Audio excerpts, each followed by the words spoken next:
বিসমিল্লাহির রহমানির রহিম। প্রিয় দেশবাসী এবং সাংবাদিকবৃন্দ, আমরা 52 সালে ভাষার দাবিতে লড়াই করেছিলাম, কিন্তু বাংলাদেশে অনেক ভাষা বর্তমানে হারিয়ে যাচ্ছে।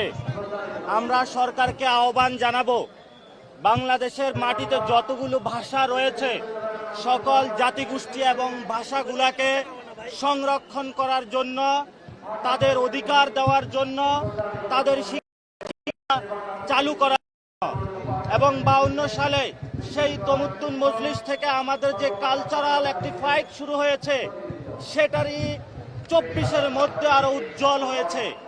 দক্ষিণ এশিয়াতে আমাদের যেমন অতীশ দীপঙ্কর রয়েছে, আলাউল রয়েছে, এই ধরনের অসংখ্য গুণী ব্যক্তিবর্গকে নিয়ে বিশ্ব মঞ্চে সরকারকে দাবি জানাচ্ছে আজকের এই প্ল্যাটফর্ম থেকে, আজকের এই 21শে ফেব্রুয়ারির প্রহর থেকে বাংলাদেশের যতগুলো দূতাবাস মিশন রয়েছে সব জায়গাতে বাংলা হাউস কৃষ্টি কালচার চালু করার জন্য।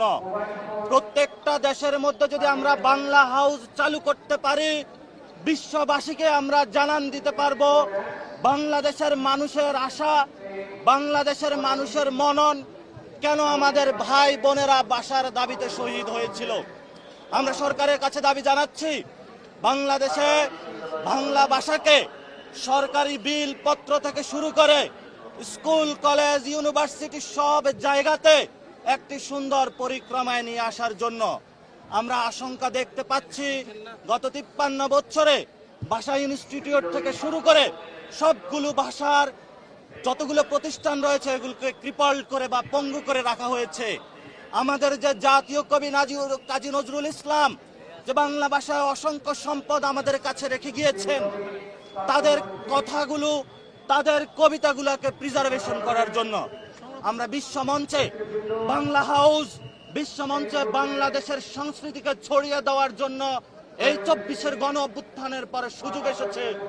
বর্তমান যে সরকার রয়েছে তাদেরকে এই বিষয়ে উদ্যোগ নেওয়ার জন্য আজকের এই প্রহরে জাতীয় নাগরিক কমিটি থেকে আমরা আহ্বান জানাচ্ছি। দেশবাসী আপনারা সক্রিয় থাকবেন, আমাদের কৃষ্টি কালচার রক্ষার কাজে সন্তানদেরকে সেই মন মানসিকতা গড়ে তুলবেন, নিজের ভাষাকে সংরক্ষণ করবেন, ভাষা শহীদদের প্রতি সম্মান প্রদর্শন করবেন। সকলকে ধন্যবাদ।